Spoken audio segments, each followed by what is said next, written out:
Hello there, Geofinator here. FTB play episode 32. Welcome back, everybody. You can see here we're going to be building some blocks of steel, and that's because we're going to be building a second steam turbine. Yep, that's right. Second steam turbine. Awesome, right? Awesome. So I'm going to just do this real quick, and I'm going to come back to you guys after I'm done. Just so, basically so I can get this finished. And these last three here. I'm going to get them finished and I'll come back when I'm about to install it. So I'll be right back, guys. Alrighty guys, I am back and I've got the steam turbine housings now, pretty expensive. And one of the things I want to go over real quick is the math to understand how many turbines you can have. Each of these turbines that I've made, so I'm going to have two of them, each of them requires 320 steam per tick from a boiler. And now because of this boiler's size, which is 36 cubic meters, or yeah, whatever you want to call it, this thing outputs 36 times 20 steam per tick. So if you do that math, okay, you end up, I believe, with 720. Now my math might be wrong, it might be completely off. So what we know is I can put two turbines on this boiler here and still have, I believe, 40 steam per tick left over. So I'm going to be doing that right now. So I think we're going to install this one on the side over here. So now we know those numbers real quick. We can also install at some point in this episode. Is this too close? Or can this thing only connect to one? Perhaps it needs a hole in the wall.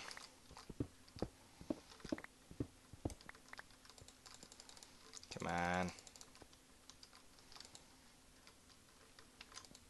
Maybe it needs to be connected to the bottom. What is going on?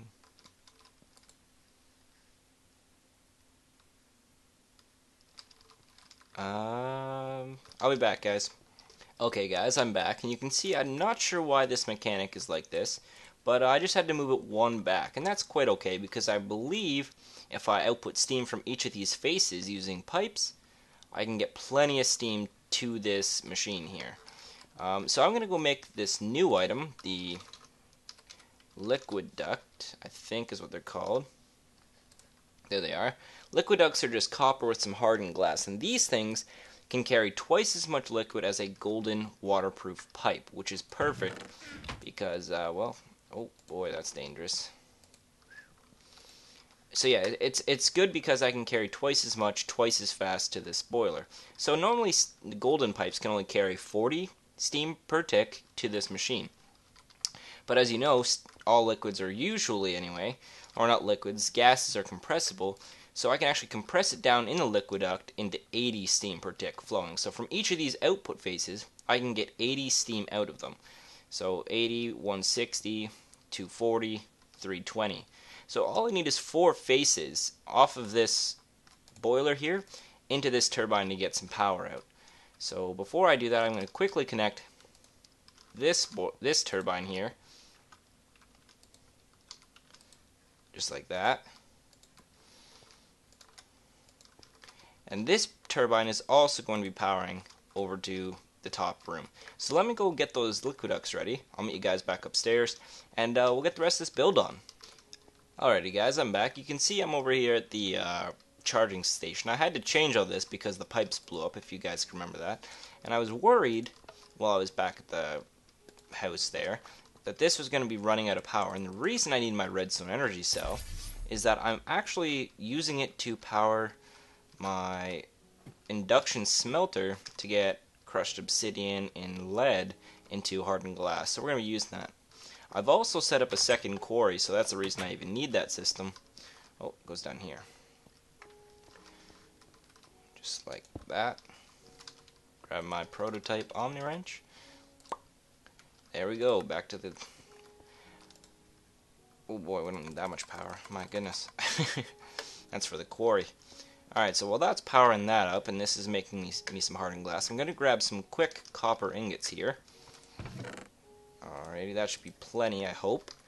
Go grab my hardened glass. Is it still in here? There it is. Hardened glass. I got a crafting table. just like this, gets me the liquid duct. And I'm pretty sure you don't need to use these in any kind of recipe. These are just usable right away.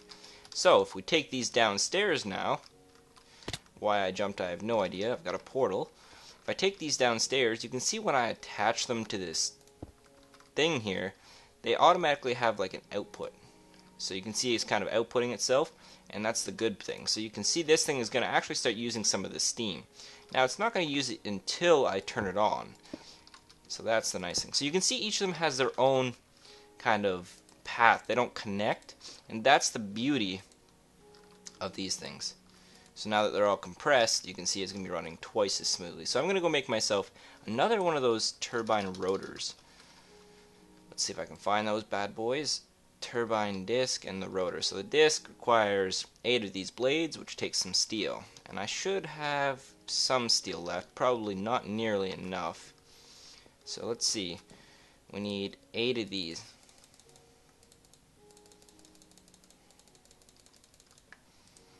Eight turbine blades, and then we need 3 of those each. Okay, so I gotta go get some more steel, guys. I will be back when I get some more of that. Okay, guys, you can see I'm kind of just getting ready to finish these turbines off. It's a little bit expensive, but it's well worth it, as you guys know, to get myself the 3 turbine discs to get me the turbine rotor. So let's go set this up. I'm gonna grab my EU reader out as well, just to make sure it's at max capacity, so I'm not wrong on the math. Alrighty guys, I skipped that step and decided, you know what, this is the system I'm going to run. Because clearly it's trying to be impossible to work with, so this is what I came up with. Come on. Now we turn them all on, and we combine them in the center, just like that. And then we run this down here. It's not beautiful, but you know what? It might not even work. So let's connect them like this. And if it goes above 50, we win. If not, we lose and we quit and we break it all and we just blow up the whole building with a nuke. Oh no.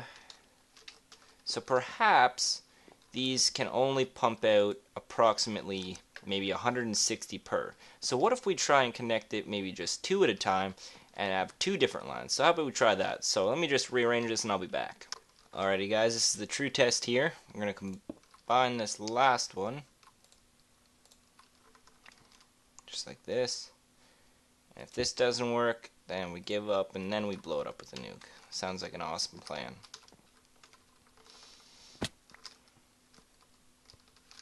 Gotta get back up there.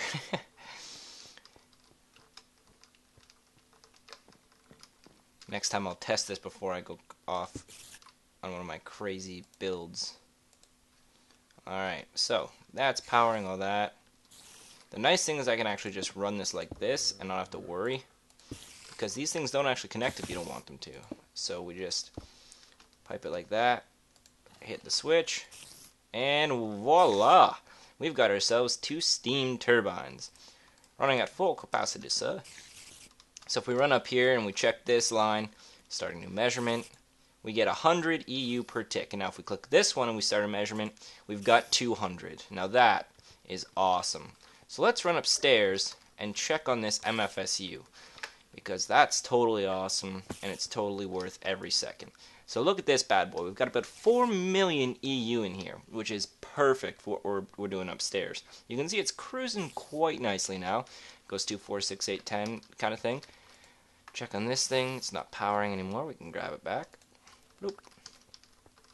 And yeah, so I'm going to go run back upstairs here. And I'm going to get ready for the next part of this build for today. And we'll go from there, guys. So I'll be right back. Okay guys, I am back. You can see I've kind of made a new bridge here, and it's kind of nice, right? Well, this bridge, if you can see off in the distance, is leading to another quarry I've made. It's quite large. It's quite in charge, if you know what I'm saying. Grab ourselves this redstone energy cell back out. And nope, we won't need that. So if we take this over here, you can probably, if it's still there anyway, maybe the cart, yeah, the cart's still there. You can see I've reset up this system so that I can one more time have it so that I'm pumping out items. The reason I'm even doing this, I don't need any more ores. You guys know that. But what I do want is I want more diamonds, and I was gonna go mining, but then I realized my backpack is really, really, really low. I mean, 60,000 EU is probably enough to go mining for a little bit, but to find diamonds, it's really not enough. So what we're gonna do is we're gonna run back to the house. Please be blue. Yes. Okay, now what we're going to do is we're going to upgrade my backpack. And the only reason I'm even doing this is because I want to get a lap pack. And this thing can hold, I think, 600,000 EU, something along those lines. So we're going to build one of those. We need 6 lapis lazuli blocks, my backpack, and an advanced circuit, which is just a circuit with glowstone, lapis, and redstone. So I'm going to build those. I've got, I think, 6 blocks of lapis here. I need 2 more lapis. I need refined iron, unless I've got no more circuits in here. No. 6 of these. Some redstone. And some glowstone. So let's grab these real quick. Make ourselves a circuit. Just like that. A circuit with redstone around it. And some glowstone. And some lapis gets us the advanced circuit. Now we take off the backpack I've got on, put the backpack in the center, circuit, not portal gun, lapis blocks, and we get ourselves a lap pack. And you can see my 32,160 EU gets transferred over. Awesome. So now we can put this bad boy into the charging system here. So you can see I've got my thing here, and it's going to take approximately half of the power. But you can tell this isn't even moving. You know what that is? That sweet MFSU system. So that's just absolutely perfect. Awesome. Okay. So let's see. Holy, it's still powering itself. That's awesome. Okay. So I'm going to go grab that lap pack, and we're going to get on to this next part of today's build. And we're going to get that redstone energy cell back from that quarry, or we're going to make a new one of the two. And we're going to start powering the advanced crafting table thing downstairs. So I'll be back, guys. Alrighty, guys, before I go on this big mining trip that I've decided I'm going to go on and hunt for diamonds, I'm going to make a few more items so that when I'm back out in the mining world, I don't have to worry about grabbing items or leaving items in my inventory that could break quite easily. So if I fall into a lava pit, I don't want to lose my diamond drill or my portal gun, because now the portal gun is quite hard to make. You can see it requires a nether star. So what we're going to make is this ender chest. Ender chest is just a chest, obsidian, and blaze rods with wool and an ender pearl. So grab yourselves an ender pearl, 4 blaze rods, a chest, need 8 of these, and we also need obsidian and wool. So you can see my tons of obsidian here and my piece of wool. If we combine that all together, we get ourselves the ender chest. And the ender chest is wonderful because it can be opened from anywhere in the world with another ender chest. That, or this thing called an ender pouch. So I'm going to place this down as an example for you guys. You can see when I open it, it kind of has this blue ball, right? That's the ender pearl running interdimensionally. These white things on the top are color codable. So if I grab myself, do I have any dye in here? Let's grab ourselves 2 purple flowers. We'll get 2 purple dye here, and we'll make it purple on the left one, and purple on the far right one. So I gotta grab 2 more purple flowers. You'll see why in a second. Or maybe I don't know. So now that it's purple, white, purple, I'm gonna make myself one more item. I'm gonna make myself the ender pouch. The ender pouch is just an ender pearl, 3 leather, 4 blaze powder, and some wool. Pretty easy to make. You can remember I've got all kinds of blaze powder here. Cheaty McCheatster. I got a lot of flack for that. Grab myself, gonna need a little bit more leather. And I also need an ender pearl and some wool. So let's run back up to the farm and see if we've got any cows waiting around for us. Okay guys, one more thing before we go over to that cow farm. I realized, and I thought I did this before, but I didn't, I actually need to make the feed station. I thought I did this, but for some reason I didn't. So just 4 golden carrots, pretty simple to do. Steel plate and then some wood. So I just need, if I have them, 4 of these and the gold nuggets. I need some carrots, lots of carrots in here. Got my steel plate, and I need a little bit of wood. Perfect. So let's make these bad boys.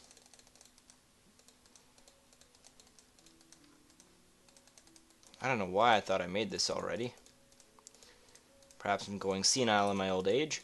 Get myself the feed station. Now we're also going to grab, if I have them in here still. Yeah, I do. I have my wheat. I think I should have an extra hopper, so... Yeah, I got a hopper here. I'm probably just going to steal this hopper. We don't need a hopper right now. We'll just take it with us. So let's go back out to... not the best place portal. To this place. So you can see I've got all these animals in here. I'm going to place a feed station, like, say there. And I think you can place the hopper on it. We'll find out in a second. I'm going to place the feed in there. And you can see this cow has been fed, so he's got a love symbol. And let's take Mama Cow. Place her here. She's going to get fed, and they're going to fall in love, hopefully anyway. And we'll get a little baby cow. Oh, here we go, here we go. Boop, boop, boop, boop, boop, boop, boop. Yeah, there he is. Little baby cow. Get some veal off that bad boy. Now, the feed station is very, very intelligent in that it won't feed an animal twice. It will feed it as soon as it can, but the thing about feed stations is they don't discriminate against baby animals. So they will feed your baby animals, so you have to be careful with that. So now if we place our wheat up there, it'll just continuously grow us a bunch of animals. So these cows, I'm probably going to leave them. I'm going to go hunt for some leather, and I'll be back, guys. Alrighty, guys, just before we say this is the cutoff point for the episode, what we're going to do here is we're going to make our pouch here. I got my wool, and you can see I've got my ender pouch. Now, you can see when I open this ender pouch, it doesn't do anything to that ender chest. But if I right-click on this ender chest, all of a sudden it's colored the bag purple, white, purple. And now when I right-click, you can see it's opened that chest. So it's quite awesome. So now if I throw some items in there, and I say, hey, ender chest, hold these for me. I can go over to the ender chest, right? And I can see, oh, there's all the items. But if I run away, I can still open that ender chest using this ender pouch. So you can see it's got all the items still in it, which is totally awesome. And that's where I'm going to be putting it right here. So this chest is going to be moved, and in its place is going to be the ender chest, which is going to be awesome. So, guys, I'm going to go mining here, but this will be the cutoff point. So come on back next time for a little bit more builds with the railcraft downstairs, and hopefully we'll get to building ourselves the quantum boots. So, anyway, guys, enjoy.